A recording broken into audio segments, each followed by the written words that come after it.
교회 안에 얼마나 웃음이 많으냐에 따라서 그 교회가 어떤 교회인지 판단할 수 있다고 합니다. 다시 말해 웃음이 교회의 기준이라는 거예요.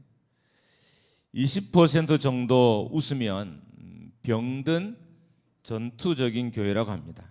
이 말은 영적인 전투를 잘 싸운다는 의미가 아니라 성도끼리 잘 싸운다는 의미예요.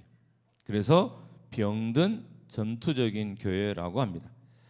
40% 이상 웃고 있으면 건강한 교회고 50% 이상 웃고 있으면 혁명도 가능한 교회고 70% 이상 웃으면 폭발적으로 성장하는 교회라고 합니다.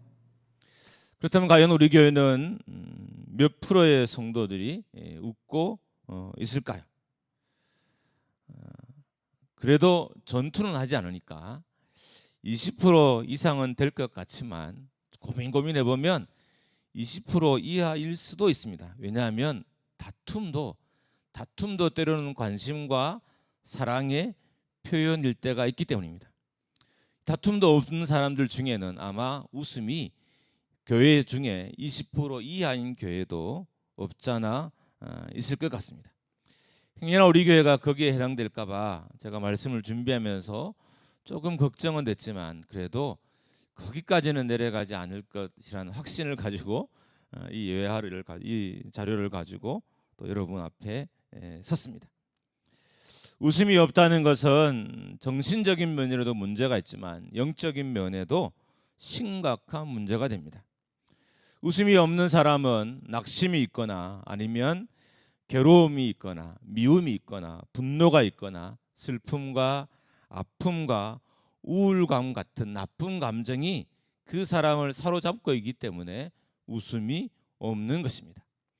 특별히 교회에 와서 웃음이 없다는 것은 교회가 그런 나쁜 감정에 휩싸여 있을 수 있다는 의미입니다. 그래서 웃음이 많다는 것은 교회의 건강한 척도이고 개인에게 있어서 웃음이 많다는 것도 건강의 한 척도가 될 수 있습니다.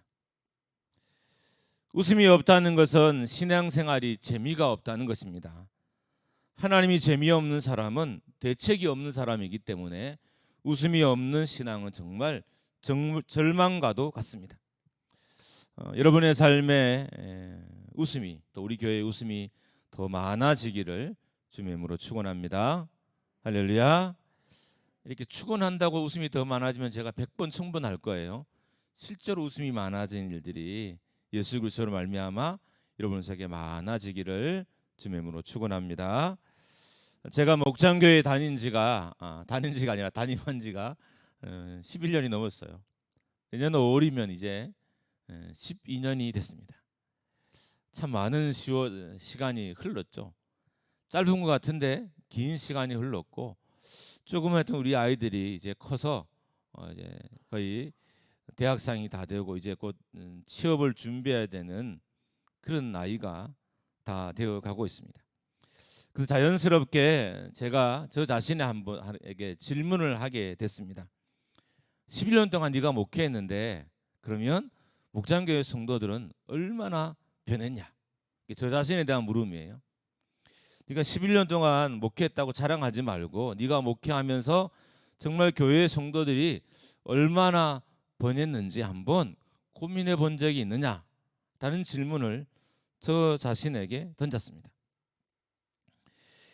이 질문을 하게 된 이유는 당연하게 많이 변하지 않은 것 같은 느낌이 있기 때문인 거죠. 물론 정말 제가 올 때보다 엄청나게 변한 성도들도 있어요. 그러나 전혀 변하지 않는 성도도 있고 반면에 오히려 퇴보한 성도들도 없지 않아 있을 거예요. 아마 그런 성도들은 저와 목회하고 또 제 말씀을 듣는 게 힘들고 부담스러울 거예요. 왜냐하면 내가 변하지 않았으니까. 또 내가 성장이 없으니까. 내가 11년 동안 예수 믿었는데 아무런 발전이 없으니까 아마 괴롭고 힘들 수도 있습니다. 제가 변하지 않는 것 같은 느낌을 가졌던 이유 중에 하나는 열매가 바뀌지 않았기 때문인 것입니다. 사람이 변했으면 그가 맺는 열매가 달라져요. 믿음이 성장했으면 열매가 달라지고 인격이 성장했으면 성품이 맺는 열매가 달라지는데 그런 듯한 느낌들을 썩 많이 받지는 않기 때문에 이런 질문을 저 자신에게 한번 던져 봤습니다. 맺는 열매가 달라졌다는 것은 영적인 영향력이 아주 커졌다는 의미입니다. 맺는 열매가 달라졌다는 것은 누리는 것도 달라졌다는 의미입니다. 자, 그러면 변하지 않는 성도들에 대한 책임은 누구에게 있을까요? 물론 기본적으로 인생의 모든 문제는 자기 자신에게 다 있어요. 그러나 교회를 이끄는 담임 목사에게 가장 많은 책임감이 있을 것입니다. 성도에 따라 다르겠지만 어떤 성도는 성장하지 않은 모든 문제가 100% 자기의 문제인 사람도 있어요. 그러나 성도가 자라지 못한, 교회가 자라지 못한 원인 중에 많은 부분들은 목회자에게 있습니다. 목사가 자라지 않는 거죠. 여러분, 부모가 자라면 자녀가 바뀌어요. 아멘하기 싫으시죠? 부모가 자라면 자녀가 바뀌어요. 자녀가 안 바뀐 이유는 부모가 자라지 않는 거예요. 자기 생각에는 자란 것 같아요. 자기 생각엔 변한 것 같아요. 부부관계가 좋아지지 않는 것도 남편과 아내가 자라고 성장하지 않았기 때문에 좋지 않은 거예요. 만약에 결혼해서 아내가 자라고 남편이 성장했다면 부부관계도 당연히 변화돼야 돼요. 교회도 마찬가지죠. 성도들이 성장했다면, 목회자가 성장했다면 당연히 교회도 성장하고 성도도 성장하는 것이 정상입니다. 그래서 저는 이 질문을 다시 저에게 물어봤어요. 나는 11년 동안 얼마나 변했을까? 성도들한테 질문을 할 땐 별로 심각하지 않더라고요. 근데 저 자신에게 질문하니까 갑자기 심각해졌어요. 나는 11년 동안 정말 얼마나 변했을까? 진짜 능력의 종이 됐을까? 하나님이 붙들어 사용하는 하나님의 사람이 됐을까? 하나님이 함께하는 주의 종이 됐을까? 하나님의 마음을 알아서 그 마음대로 삶을 움직여가는 하나님께 복종하는 목회자가 됐을까? 이런 질문을 물으니까 갑자기 심각해지기 시작했습니다.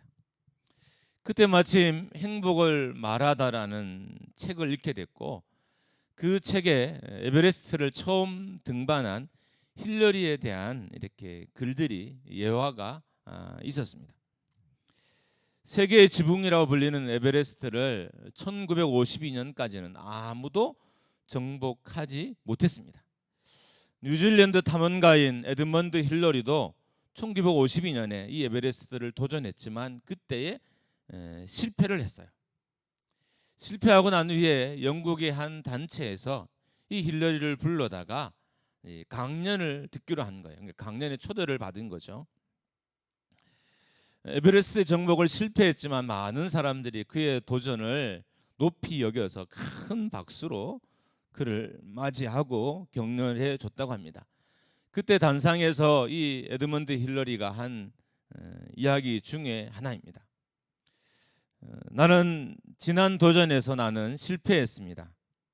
하지만 나는 다음 도전에는 성공할 수 있습니다.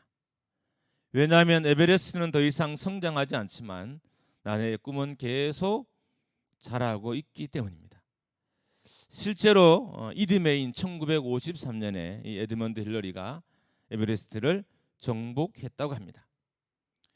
산은 성장하지 않지만 이 힐러리는 계속 성장하는, 그래서 자신이 있어요. 성장하는 등반 기술이 자라는 자신을 보면서 나는 언젠간 반드시 저 산의 꼭대기를, 정상을 정복할 수 있을 거란 확신이 들었던 거예요.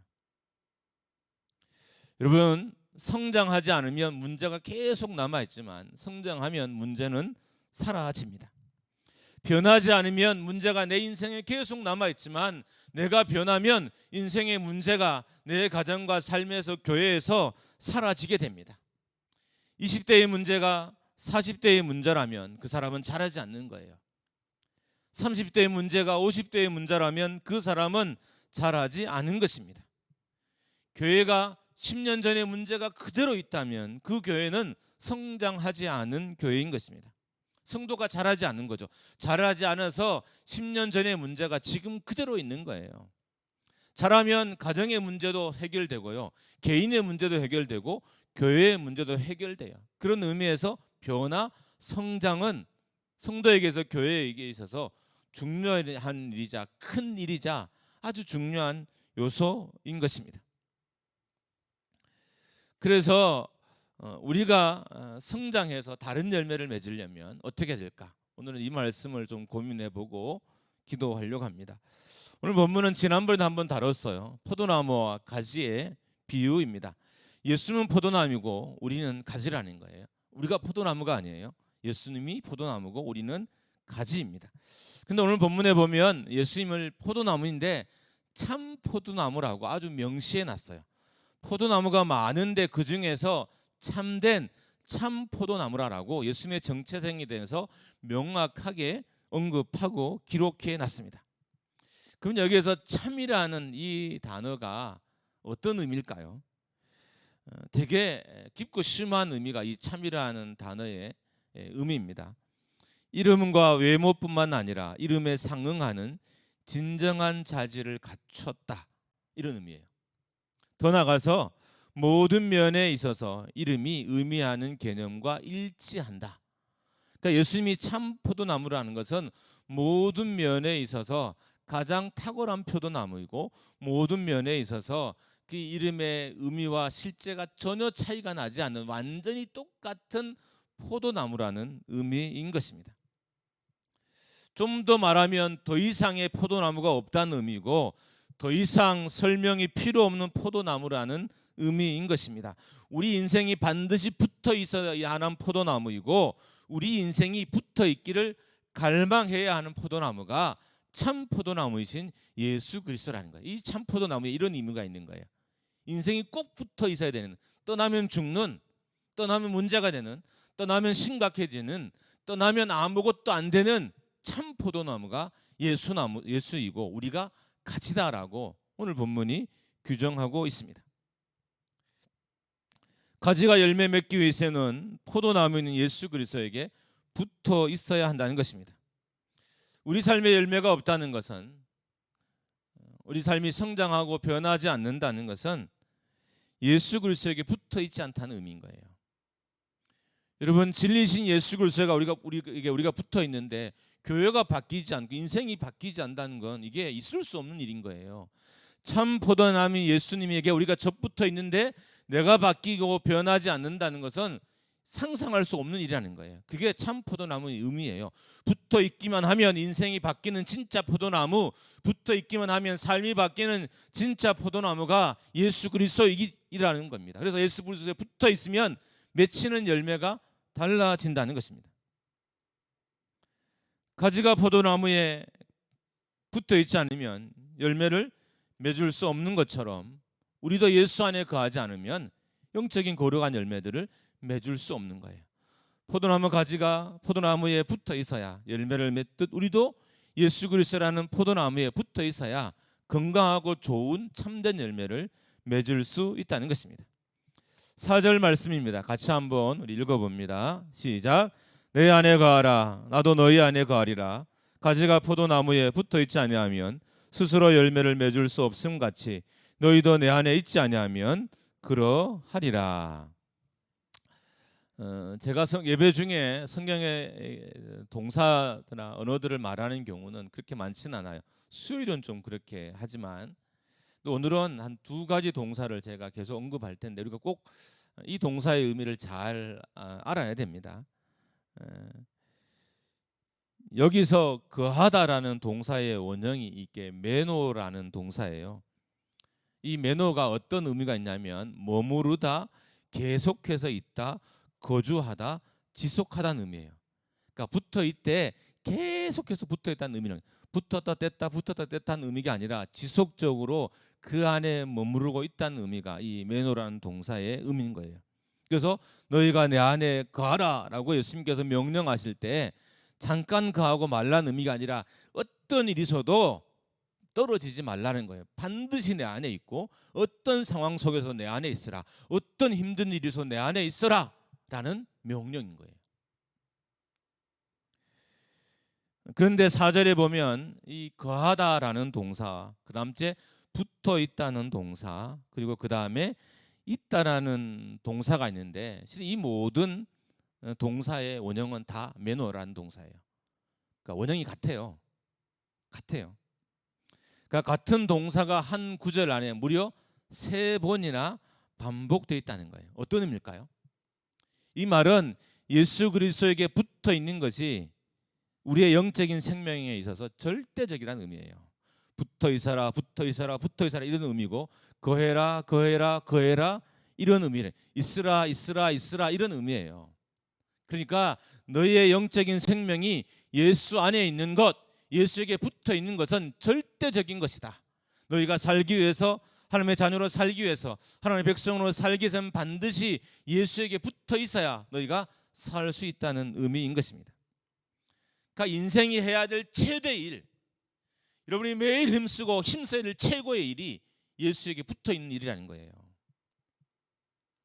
다른 노력이 아니고 예수에게 붙어 있기 위해서 노력하라는 거예요. 잠시도 예수를 떠나지 않기 위해서 매 순간 노력하는, 그것이 교회가 해야 될 최고의 일이고 인생이 해야 될 최고의 일이다라고 말하는 것입니다. 머무르기 위해서 온갖 힘을 다하라는 거예요. 무슨 수단을 써서 머물러 있으라는 의미입니다. 5절 하반절에 그 이유가 나옵니다. 나를 떠나서는 너희가 아무것도 할 수 없습니다. 그러니까 붙어 있지 않으면 아무것도 할 수 없다는 거예요. 교회가 예수 그리스도에게 붙어 있지 않으면 아무것도 할 수 없는 교회가 되고, 성도가 예수 그리스도에게 붙어 있지 않으면 아무것도 할 수 없다는 거예요. 그래서 너희가 붙어 있는 일에 최선을 다하고 가장 많은 노력을 하고 가장 집중해라라고 우리에게 말하고 있는 것입니다. 아무것도 할 수 없습니다에서 아무것도의 의미는 아무것도 아닌, 어떤 것도 아닌, 하나도 아닌이라는 의미예요. 이 말을 연결시켜서 해석해 보면, 포도나무에 붙어 있지 않으면 그 어떤 것도 할 수 없는 존재고, 가치 있는 것은 아무것도 할 수 없는 존재고, 하나님이 기뻐하는 일은 아무것도 할 수 없는 존재라는 거예요. 하나도 할 수 없는 존재라는 거죠. 여러분, 우리가 하루를 살면서 정말 하나님이 기뻐하는 일을 하나는 하나요? 정말 하루를 살면서 하나님의 얼굴에 웃음이 되는 일을 하나는 하고 사나요? 붙어 있지 않으면 그 하나도 할 수 없다는 거예요. 그래서 인생이 해야 될 최고의 일은 예수 그리스도에게 끊임없이 붙어 있기 위해서 노력하는 것이 인생이 해야 될 일이라는 거예요. 교회도 마찬가지예요. 교회가 해야 될 최고의 일은 예수 그리스도에게 붙어 있기 위해서 교회가 애를 쓰고 기를 쓰는 거예요. 예배를 통해서, 새벽 제단을 통해서, 특별 기도를 통해서, 사역을 통해서, 그 어떤 걸 통해서 성도들이 교회에 붙어 있게 하고, 또 교회가 예수 그리스도에게 붙어 있게 하는 일들을 최선을 다해야 할 일들이 교회가 해야 될 일인 거예요. 그런 의미에서 우리는 어떻게 될까요? 예수에게 붙어 있는 일에 정말 노력을 다하고 최선을 다하고 애를 써야 하는 것입니다. 붙어 있는 일에 목숨을 걸어야 한다는 것입니다. 그럴 때 교회가 열매를 맺고 성도도 열매를 맺을 수 있다는 것입니다. 붙어 있어 이전과 다른 열매를 맺게 된다는 것입니다. 이렇게 봤을 때 교회가 해야 될 최고의 일은 예수 안에 머무는 거예요. 이게 돼야 나머지가 되는 거예요. 예수 안에 머물지 않고 사역하는 것, 사역이 공허해요. 예수 안에 머물지 않고 봉사하는 것, 봉사가 공허해요. 예수 안에 머물지 않고 기도하는 것, 기도의 결실과 열매가 없어요. 우리는 뭐를 하든 그 어떤 하든 그 이전에 예수 안에 머무는 일에 우리가 집중하고, 그렇게 될 때, 그런 일이 일어날 때 우리가 다른 열매를 맺고 건강하고 더 좋은 열매를 맺는다는 의미인 것입니다. 골로새서 2장 6절 7절 말씀을 우리가 다시 한번 보겠습니다. 같이 읽습니다. 시작. 그러므로 너희가 그리스도 예수를 주로 받았으니 그 안에서 행하되 그 안에 뿌리를 박으며 세움을 입어 교훈을 받은 대로 믿음에 굳게 서서 감사함을 넘치게 하라. 골로새서 2장 6절에서 7절은 우리에게 마음의 뿌리, 삶의 뿌리, 경건의 뿌리, 그리고 믿음의 뿌리를 예수 그리스도에게 두라라고 합니다. 이 두라는 말은 뿌리를 내리라는 거예요. 그러니까 뿌리를 예수 그리스도에게 내리라는 겁니다. 7절 전반절을 다른 번역본으로 보면 이렇게 해석이 됩니다. 그분 안에 깊이 뿌리를 박고 그분을 기초로 여러분의 인생을 건설하십시오. 다시 합니다. 그분 안에 깊이 뿌리를 박고 그분을 기초로 여러분의 인생을 건설하십시오. 뿌리를 박다는 것은 뿌리를 내리게 하다, 뿌리를 강하게 하다, 뿌리를 고정시키라는 거예요. 예수 그리스도에게 우리 인생의 뿌리를 박고 그 뿌리로 강하게 예수 그리스도를 강하게 잡고 확고하게 잡고 있으라는 의미예요. 세상에 뿌리를 내리고 세상을 강하게 잡고 있는 것이 아니라 예수 그리스도에게 뿌리를 내리고 예수 그리스도를 강하게 잡고 있어야 우리가 성장하고 성숙하고 열매 맺을 수 있다는 것입니다. 뿌리를 예수 그리스도에게 고정시키고 뿌리를 예수 그리스도에게 확고히 내리라는 것입니다. 흔들림 없이 예수 그리스도에게 인생의 뿌리를, 믿음의 뿌리를 내리라는 의미입니다. 그런데 우리는 인생의 뿌리를 예수 그리스도에게 내리고 사는 것이 아니라 이 인생의 뿌리를 세상에 박고 살아요. 여러분, 이 나무를 이렇게 뽑아 보면 촘촘하게 이 뿌리들이 나 있잖아요. 이 뿌리들이 땅을 이렇게 움켜잡고 있는 거예요. 그래서 뿌리가 땅을 움켜잡고 있으면 나무는 살아요. 나무가 옮겨 심어서 이식을 냈을 때 이 뿌리들이 땅을 움켜잡지 못하고 있으면 나무는 곧 죽어요. 움켜잡은 사람, 살려고 잡는 거죠. 나무가 살기 위해서는 땅을 잡아야 사는 거예요. 우리도 마찬가지예요. 우리 인생도 예수 그리스도의 뿌리 내리고 예수 그리스도를 견고히 잡아야 우리가 살 수 있는 거예요. 근데 많은 사람들이 인생의 뿌리를, 믿음의 뿌리를 예수 그리스도에 내린 것이 아니라 세상의 뿌리를 내리고 살아가는 것을 보게 됩니다. 우리 인생의 뿌리를 세상에 내리면 그 뿌리를 통해서 빨아들여지는 것은 세상의 영양분인 거예요. 우리가 내 마음의 뿌리, 내 인생의 뿌리, 내 삶의 뿌리를 세상에 내리면 빨아들이는 것은 다 세속적인 거예요. 그래서 내 시선도 내 삶도 다 세속적으로 바뀌는 거예요. 왜 내 안에 세상이 보일까요? 왜 내 안에 하나님의 결정이 보이지 않고, 왜 내 안에 하나님의 일들이 보이지 않고, 왜 내 안에 하나님의 역사가 보이지 않고 끊임없이 세상이 보이는 것은 내가 세상의 뿌리를 깊게 박고 세상의 양분들을 날마다 빨아들이고 먹고 있고 살고 있기 때문인 거예요. 진짜 예수 그리스도의 뿌리를 내리고 예수 그리스도의 영양분을 받아들이면 우리는 다른 열매를 맺어요.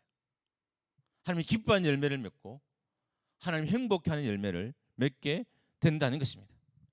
세상으로부터 들어온 지식과 정보를 빨아들여서 내 마음과 생각과 내 가치관과 내 머리에 집어넣고 살아가는 거예요.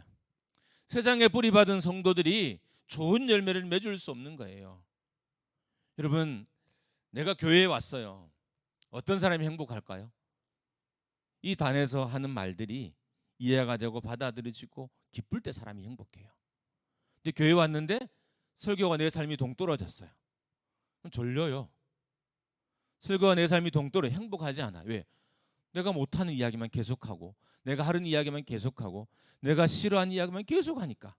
그러니까 싫은 거 힘든 거예요. 예배는 드려야 하니까 예배 자리에 나와 있어요. 근데 그 인생을 세상에 뿌리 박고 있으니까 예배나 하나님의 교회에서 하는 일들이 즐겁지 않은 거예요. 하찮아 보이고 가치 없어 보이는 거예요. 진짜 예수 그리스도가 내 인생의 뿌리를 받고 예수로부터 영양분을 섭취해야 교회가 하는 일들이 즐겁고 교회에서 하는 말씀들이 힘이 있고 그 말씀이 능력이 돼서 다시 살고 세상으로 돌아갈 수 있게 되는 거예요. 만약에 우리가 아직까지 예배나 교회 일들이 즐겁지 않다면 우리는 대부분 내 인생의 많은 뿌리를 세상에 뿌리박고 살아가고 있다는 겁니다. 그래서 불편한 거죠. 말씀도 힘들고 교회 사역도 힘들고 조금만 더 힘들어요. 여러분, 우리가 세상의 일들을 하루 종일 해도 다음 또 출근하잖아요. 밤 12시까지 야근해도 다음날 또 출근해요. 왜 그럴까요? 세상에 뿌리 박지 않으면 내 인생이 살 수 없다는 걸 본능적으로 알거든요. 출근을 마음대로 해봐요. 그러면 그 다음날 더 이상 출근 안 해도 된다고 하죠. 일을 자기 마음대로 해봐요. 다시 출근할 필요가 없다고 그래요. 자기 생각대로 일해봐요. 출근하지 마십시오 그래요. 당신 같은 유능한 인재는 우리 회사에 필요 없고 더 좋은 회사에 가셔서 월급 많이 받으면서 직장 생활을 하십시오라고 하는 거예요. 여러분, 이제 우리가 뿌리 박은 세상에서 우리 믿음의 뿌리를 좀 빼와야 돼요. 그래야 진짜 교회가 기뻐져요. 여러분, 행복한 교회, 우리가 건강한 교회가 우리의 슬로건이잖아요. 진짜 행복한 교회가 되려면 뿌리를 예수 그리스도에 박은 인생이 많아져야 되는 거예요. 할렐루야. 인생의 뿌리를 세상에 박고 있는 것이 아니라 인생의 뿌리를 예수에게 내리는 사람이 많아져야 성도들이 많이 웃고 많이 행복해져요. 여러분, 세상에 그 쓸모없는 가치관에 뿌리 박았는데 인생이 즐거울 리가 있겠어요? 아무것도 아닌 생명 없는 그 가치관에 인생의 뿌리를 내리고 있는데 그것이 나를 즐겁게 할 리가 있겠냐고요. 그것이 내 영혼을 행복하게 할 리가 있겠냐고요. 없어요. 불가능해요. 예수 그리스도만, 참 구주이신 예수 그리스도만 그에게 뿌리 내릴 때 우리 인생이 즐겁고 행복하게 되는 것입니다. 많은 성도들이 겉보기에는 예수 그리스도의 뿌리 내린 것 같지만 실제로는 세상에 뿌리 내리고 삽니다. 그래서 아름다운 열매, 교회를 살리는 열매, 인생을 구원하는 열매, 예배를 거룩하게 하는 열매를 맺지 못하는 것입니다. 사도 바울은 뿌리를 세상이 아니라 예수 그리스도에게 내리라라고 명령합니다. 세상이 아니라 예수 그리스도에게 뿌리 박으라라고 합니다. 예수 그리스도에게 뿌리 받고 그분에게서 영양분을 취할 때 열매를 맺게 되고 그 열매가 우리를 행복하게 하고 즐겁게 하는 것입니다. 세상에 뿌리 박은 인생에게서는 세상이 보이고 예수 그리스도에게 뿌리 박은 인생에게서는 예수 그리스도가 보인 거예요. 우리의 인생을 영원히 목마르지 않는 생수이신 예수 그리스도에게 뿌리 내려야 돼요. 그래서 우리가 목마르지 않고 늘 충만한 삶을 살게 되는 것입니다. 요한복음 15장 4절 말씀에 가지는 스스로 열매를 맺을 수 없다고 합니다. 가지는 생산할 수 있는 능력이 없어요. 열매를 맺다라 할 때 이 맺다라는 동사가 어떤 의미냐면 운반하다는 의미예요. 결실하다는 의미가 아니라 운반하다는 의미인 거예요. 그러니까 가지는 운반해서 열매를 맺히는 존재인 것이지 열매를 맺는 존재가 아니에요. 그럼 열매를 맺게 하는 존재는 누구예요? 예수 그리스도인 거죠. 포도나무인 거예요. 거기에 잘 붙어 있기만 하면 열매가 자동적으로 맺어지는 거예요. 내가 맺으려고 수고하고 노력하지 않아도 예수에게 뿌리를 내리고 잘 붙어 있으면 자동적으로 믿음의 열매들이 맺어진다는 거예요. 내가 사랑의 열매를 맺어야지. 내가 인내의 열매를 맺어야지. 내가 자비와 양성과 충성과 온유 같은 좋은 성품의 열매를 맺으라고 해서 맺어지는 것이 아니라 예수 그리스도의 뿌리를 내리고 예수 그리스도에게 붙어있는 사람이 자동적으로 맺게 되는 것이 그런 열매라는 거예요. 여러분, 열매 맺으려고 노력하지 마시고 이제는 붙어있게 노력하세요. 한 주간 여러분 예수에게 붙어있으려고 한 주간을 정말 땀 흘려 살아보세요. 자, 새벽에 나와서 새벽 기도에 참석하고 또 힘든 분들은 집안에서 온라인으로 참석을 하고 아침에 또 말씀을 읽고 하루를 예수의 뿌리 내리고 살려고 직장에서도 화나고 힘든 일이 있지만 예수님의 말씀대로 살려고 참고 인내하면서 또 살아가고 좀 손해보며 살아갈 애를 쓰고 그리스도인답게 살기 위해서 정말 힘쓰고 노력하고 붙어있게 해서 하루를 살아보세요. 돌아와선 또 가정에서도 그럴 때 열매는 자동으로 맺어지는 거예요. 여러분, 사랑의 열매를 맺으세요. 여러분, 전도의 열매를 맺으세요. 여러분, 인내를 맺으세요. 맺어지는 것이 아니라 예수에게 붙어 있으면 뿌리를 예수 안에 깊이 박고 있으면 자동으로 맺어지는 것이 이런 열매들이라는 거예요. 그래서 교회는 성도들은 예수 안에 있기 위해서 예수님에게 붙어 있기 위해서 뿌리를 예수에게 견고히 잡고 있기 위해서 노력해야 하는 것입니다. 정말 성도가 해야 될 일은 참 포도나무이신 예수 그리스도에게 붙어 있는 것입니다. 생수이신 예수 그리스도에게 깊이 뿌리를 내리는 거예요. 예수님이 생수라고 하셨잖아요. 그 생수에게 뿌리를 내려야 그 뿌리로부터 여러분 물을 빨아들이고 우리가 해갈을 할 수 있는 거예요.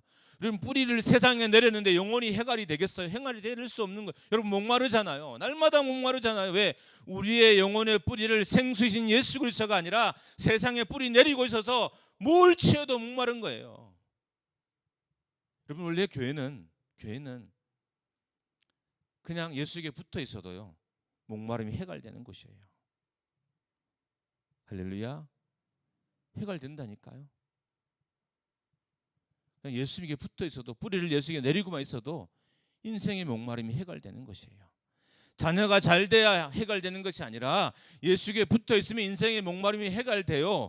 자녀가 성공해야 인생의 목마름이 해결되는 것이 아니라 예수에게 붙어 있으면 인생의 목마름이 자동적으로 해결되는 거예요. 내가 성공해야 인생의 목마름이 해결되는 것이 아니라 예수 안에 붙어 있으면 그냥 내 영혼의 목마름이 해결되는 거예요.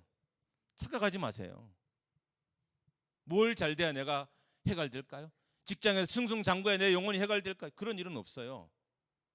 세상에 뿌리 내린 동안 그런 역사는 일어나지 않아요. 오직 예수 그리스도에게 뿌리 내리고 포도나무 예수 가지에게 붙어 있고 생수인 예수 그리스도에게 내 삶의 뿌리를 내리고 그 생수를 빨아들일 때 우리가 성령으로 충만해지고 성령의 삶을 살아가게 되는 것입니다. 오늘 본문 우리에게 분명하게 포도나무 가지라고 합니다. 착각하면 안 돼요. 우리는 포도나무가 아니에요. 우리는 포도나무 가지예요. 가지의 사명은 포도나무에게 붙어 있는 게, 붙어 있으려고 애를 쓰는 게, 그러면 좋은 열매를 맺는 거예요. 더 많은 영양분을 빨아들이려고 노력하는 거예요. 가지를, 나무로부터. 그럼 좋은 열매를 맺는 거예요. 붙어게 애쓰는 그 자체가 열매 맺게 한다는 거예요. 그래서 그 다음에 더 좋은 열매를 맺기 위해서 그 자리 가지는 살려두는 것입니다. 세상의 뿌리 박은 우리 인생의 뿌리를 여러분 뽑아내시기 바랍니다. 그리고 빨리 옮기셔서 예수 그리스도에게 인생의 뿌리를 받고 포도나무이신 예수 그리스도의 우리의 믿음의 뿌리를 받고 살아야 하는 것입니다. 삶의 뿌리도 인생의 뿌리도 가정의 뿌리도 목회의 뿌리도 예수 그리스도에게 내려야 되는 거예요. 그때 하나님께서 우리에게 열매 맺게 하시고 우리를 즐겁고 행복하게 한다는 거예요. 여러분 즐거움이 외적인 기준이라면 여러분 우리는 즐거운 인생 즐겁지 않은 인생 딱 기준이 나눠져 있어요. 돈 많으면 즐거우니까 돈 적으면 다 불행한 거죠. 자녀가 잘 되고 즐거우면 자녀가 못 되면 다 불행한 거죠. 성경은 그렇게 말한 적이 한 번도 없어요. 성경은 예수 안에 있는 사람들이, 예수의 뿌리 내린 사람들이 예수로부터 좋은 영양분을 받아들여서 인생을 행복하고 즐겁게 살 수 있는 것입니다. 세상의 기준이 나를 행복하게 하지 않습니다. 여러분과 저는 가지입니다. 오늘부터 포도나무이신 예수 그리스도에게 정말 견고하게 붙어있는 목장교회가 되기를 축복합니다. 할렐루야. 떨어지지 마세요. 우리의 믿음의 뿌리, 인생의 뿌리를 예수 그리스도에게 뿌리 박으십시오. 그리고 단단히 붙잡으십시오. 어떤 일이 있어도 뽑혀지지 않도록 뿌리 내어 잡으십시오. 그러면 예수님께서 인생에 사는 길들을, 내가 지금까지 맺지 못한 수많은 영적인 열매들을 맺게 하시고 교회와 또 우리의 삶을 회복시켜 주실 것입니다. 견고하고 확고하게 단단하게 붙어 있어야 됩니다. 붙어 있는 가지에게 열매를 주십니다. 여러분 오늘부터 붙어 있는 일에 우리 한번 애써 봅시다. 저도 올 겨울부터 내년 목회를 참 열심히 하겠지만 제가 하고 싶은 최고의 일은 오늘 말씀이에요. 붙어 있자. 붙어 있자. 제가 아침마다 청소를 하잖아요. 그래도 썼던 것처럼 이유가 여러 가지예요. 성격을 못 이겨서 하는 것도 있어요. 지저분한 걸 잘 못 보거든요. 성격을 못 이긴 것도 있어요. 또 하나는 저 낙엽이 언젠가 우리 교회로 다 쓸려와요. 또 그때는 내가 또 쓸어야 돼요. 한 달 후에 내가 쓸어야 될 낙엽이라 미리 쓸자. 근데 지금은 좀 바뀌었어요. 아침에 제가 그 1시간 동안, 길게는 2시간도 돼요. 그러니까 어떤 사람들은 하지 말라, 왜 그렇게 하냐, 왜 무모한 짓을 하냐라고 하는데 제가 그때마다 말씀을 듣고 낙엽을 쓸어요. 근데 은혜가 얼마나 많은지 몰라요. 어떤 때는 막 마음에 막 감동이 생겨요. 할 일들이 생각나게 하시고 말씀을 막 해석시켜 주기도 하고, 야, 내가 말씀에 붙어 있기만 해서 노력하는데 하나님 이런 은혜를 주시네. 어떤 때는 설교 몇 편이 준비되기도 해요. 그냥 평상시에 보이지도 않는 구절들이 귀에 들어오고 그 들어온 구절들이 해석이 되고 막 번역이 되고 이런 일들이 제 속에 일어나는 거예요. 그래서 지금은 제가 성격 때문에 하기도 하지만 내가 다시 쓸어야 될 낙엽이라 쓸기도 하지만 또 걱정도 돼요. 워낙 교회 주변에 담배를 많이 피워요. 정말 아침에는 200개, 300개 가까이 이 담배를 꽁초를 제거한 적도 있어요.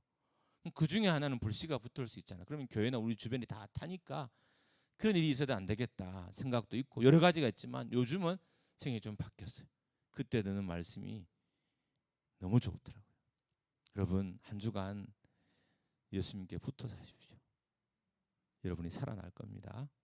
인생이 살아나고 가정이 살아나고 교회가 살아날 것입니다. 그렇게 되기를 주님의 이름으로 축복합니다. 우리 찬양